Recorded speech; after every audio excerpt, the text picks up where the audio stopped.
اپنے جائیداد کی اس میں انہوں نے کلیم ایک مرلہ نہیں کیا. یہ آپ یہاں پہ لاہور میں دیکھ لیں, افتخار خان ممڈوٹ کی جو کوٹھی ہے وہ یہاں سے دور نہیں ہے, وہاں جا کے دیکھ لیں کس حالت میں ہے. دولتانہ وغیرہ تھے, ان پہ کوئی کرپشن کے الزامات نہیں آئے. رائٹ, ٹھیک ہے. باقی جو بڑے بڑے نا یہ جو ہے جو آج کہہ رہے ہیں کہ پھٹے ہوئے ڈھول ہیں, ان کے تو کارنامے میرا خیال ہے کہ جو الف لیلوا وہ جو ہے الف لیلا ول لیلا جو ہے اس میں بھی یہ کہانی وہاں پہ نہیں داستان قرار دے رہی ہے. ایاز صاحب کے مطابق یہ پہلی بار ہو رہا ہے. آپ کو لگا اس سے پہلے کبھی ایسا ہوا؟ اس سے تب دنیا میں کہیں نہیں, دنیا کے کسی ملک میں کبھی ایسا نہیں ہوا ہوگا کہ کسی مرکزی صوبائی حکمران نے بینکوں میں جعلی کھاتے کھولے اور درجنوں سینکڑوں کے حساب سے کھولے, کو فالودے والے کے نام پہ اور رکشہ ڈرائیور کے نام پہ.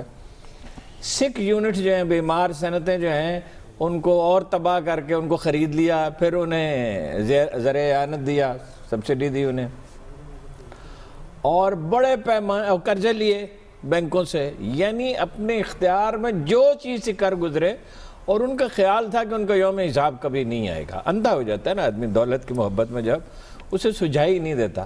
اب وہ کیا کہہ رہے ہیں, سندھ سے امتیازی سلوک ہو رہا ہے, 18ویں ترمیم ختم کرنا چاہتے ہیں, 1 یونٹ بنانا چاہتے ہیں.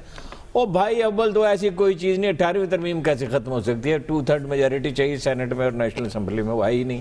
اور کوئی کوشش بھی ایسی اگر ہو رہی ہے, کوئی احساسات ہیں, بہت سے لوگ یہ سمجھتے ہیں 18ویں ترمیم میں بہت زیادہ اختیارات دے دی گئے, میں بھی ان میں شامل ہوں. یہ تقریباً کنفیڈریشن کے قریب پہنچ گیا, کیونکہ یہ تو یہ غیر ذمہ دار لوگ تھے. کیا اس کا نام ہی میں بھول جاتا ہوں ہمیشہ, وہ پونی والا جو ہے پیچھے, رضا ربانی صاحب, رضا ربانی کمپنی. تو غیر ذمہ دار لوگ ہیں, ان کو کیا پتا ملک کیا ہوتے ہیں اور قومیں کیا ہوتی ہیں. یہ تو جذبات سے مغلوب لوگ ہیں, اور ایک پرلے درجے کے کرپٹ آدمی کے ساتھ یہ کھڑے ہوئے ہیں.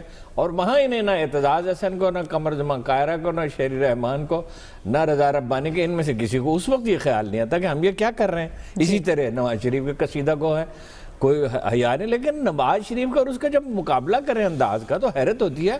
تو بالکل کھلی ڈکیتی کی طرح ہے. بے قاعدگیاں تو انہوں نے بھی ڈٹ کے کی جتنی کر سکتے تھے, دولت تو انہوں نے بھی بنائی. آج آپ 18ویں 1 یونٹ بنانا چاہتے, کون 1 یونٹ بنا سکتا ہے؟ کوئی خواب نہیں دیکھ سکتا, وہ ملک اجازت دے گا اس کی, اور کوئی سوچ نہیں سکتا جی بنانا تو 1 یونٹ دور کی بات ہے.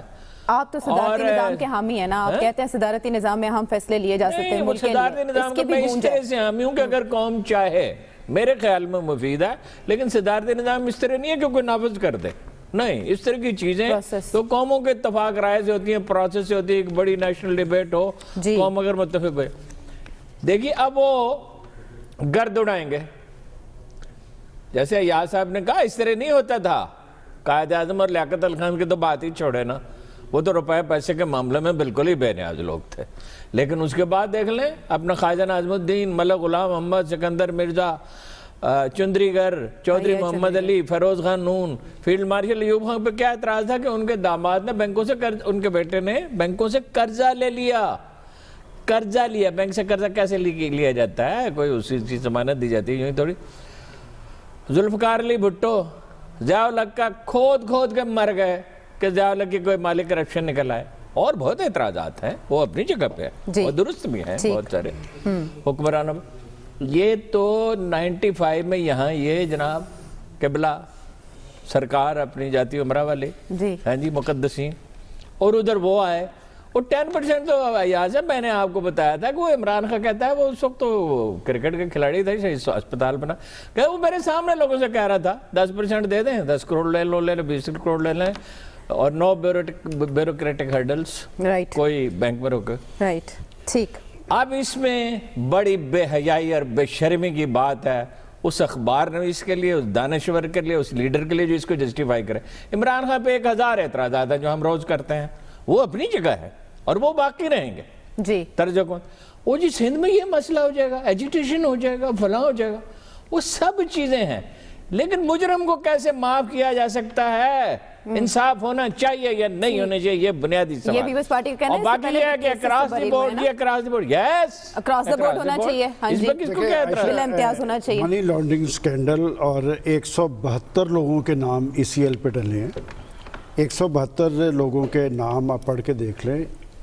یہ بڑی خطرناک صورتحال ہے کہ ایک نیکسز ہے, اس میں سیاستدان بھی ہیں, اس میں سرمایہ دار ٹولہ بھی ہے، اس میں لینڈ مافیا بھی ہے، اس میں بینکرز بھی ہیں، اس میں بیوروکریٹس بھی ہیں، اور یہ سارے مل کے کام کر رہے تھے. یہ سب سے خطرناک صورتحال یہ ہے. اب بات یہ کہ یہ معاملہ منی لانڈرنگ اسکینڈل کا کہ یہ پیپلز پارٹی والے جتنا واویلا کر رہے ہیں، یہ ایک رپورٹ ہے، اور رپورٹ کے جی آئی ٹی کس نے بنائی ہے؟ پاکستان کی سپریم کورٹ نے. اور جی آئی ٹی کی رپورٹ پیش ہوئی ہے سپریم کورٹ کے سامنے، اور یہ کوئی حتمی رپورٹ نہیں ہے. یہ اگر کوئی غلط ہوگا، دیکھیں میں جانتا ہوں اس طرح کی رپورٹس میں جی آئی ٹیز میں پسند و ناپسند بھی ہوتا ہے، یہ حتمی رپورٹ نہیں ہے، یہ کورٹ کے اندر آئے گی. آخر 172 لوگوں کے نام ہیں، وہ اور لوگوں کے نام بھی بتا سکتے ہیں، کچھ کے کم بھی ہو سکتے ہیں.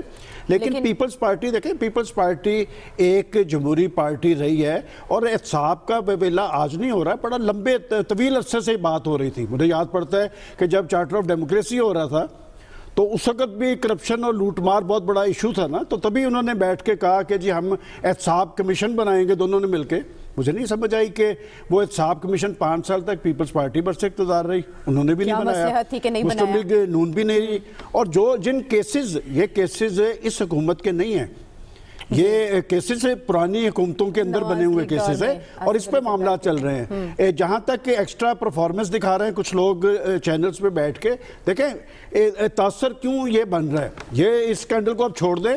اور ابھی پرائم منسٹر صاحب جب کہہ رہے تھے کہ سندھ سے چیخیں آ رہی ہیں، یہ منی لانڈرنگ صرف سندھ کا مسئلہ نہیں ہے، یہ پاکستان کا مسئلہ ہے. یہ ابھی پچھلے چند ماہ کے اندر یہ اعداد و شمار ایک سرکاری ادارے کے ہیں کہ یہاں سے اربوں ڈالرز پاکستان سے باہر شفٹ ہوئے ہیں. اسٹیٹ ڈپارٹمنٹ کی رپورٹ، جی یہ رپورٹ موجود ہے. سالانہ 10 ارب ڈالر پاکستان سے جاتے ہیں.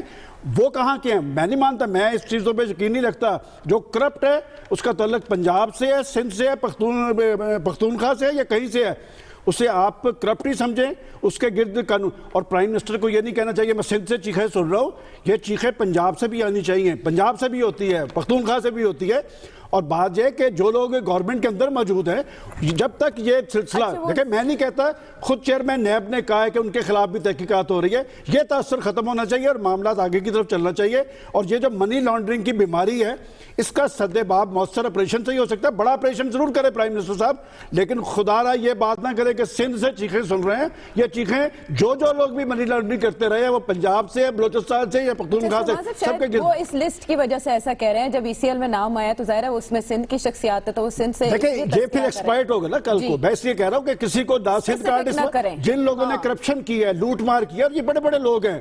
میں اس لیے کہہ رہا ہوں کہ اور گورنمنٹ کے اندر موجود نہیں ہے. میں نہیں کہہ رہا، یہ چیئرمین نیب نے کہا ہے کہ ان کے خلاف بھی تحقیقات ہو رہی ہے. اسے صرف سندھ تک محدود نہ کریں. اور صرف گورنمنٹ کے اندر دیکھیں جو ایکسٹرا پرفارمنس کا مطلب فیصل بالڈا صاحب پہ کیا الزامات نہیں ہیں، ان کا تو ابھی تک الیکشن کا کیس کورٹ کے اندر موجود ہے. جی خاور. جی عائشہ، میرے خیال میں ہمیں اس سٹوری کو زیادہ کنفیوز نہیں کرنا چاہیے کہ سندھ سے اگر آوازیں نکل رہی ہیں تو میرے خیال میں سندھ کا نام لینا ضروری ہے. اب کیا ہم دیکھتے ہیں کہ صدر سندھ بینک جو ہیں ان کا نام ہے، اس کے علاوہ وہاں پہ سیکٹری جو ہیں ایڈیشنل سیکٹری خزانہ ان کا نام ہے، سیکٹری وہاں پہ جو لینڈ ریفارمز ان کا نام ہے، سیکٹری بلڈنگ جو ہے کنٹرول اتھارٹی ان کا نام ہے. کوئی ایسا فرد اور کوئی ایسا ڈپارٹمنٹ سندھ حکومت کا نہیں ہے جو اس سارے جو ایک کلاسیکل سٹوری ہمارے سامنے آئی ہے اس میں شامل نہیں ہے.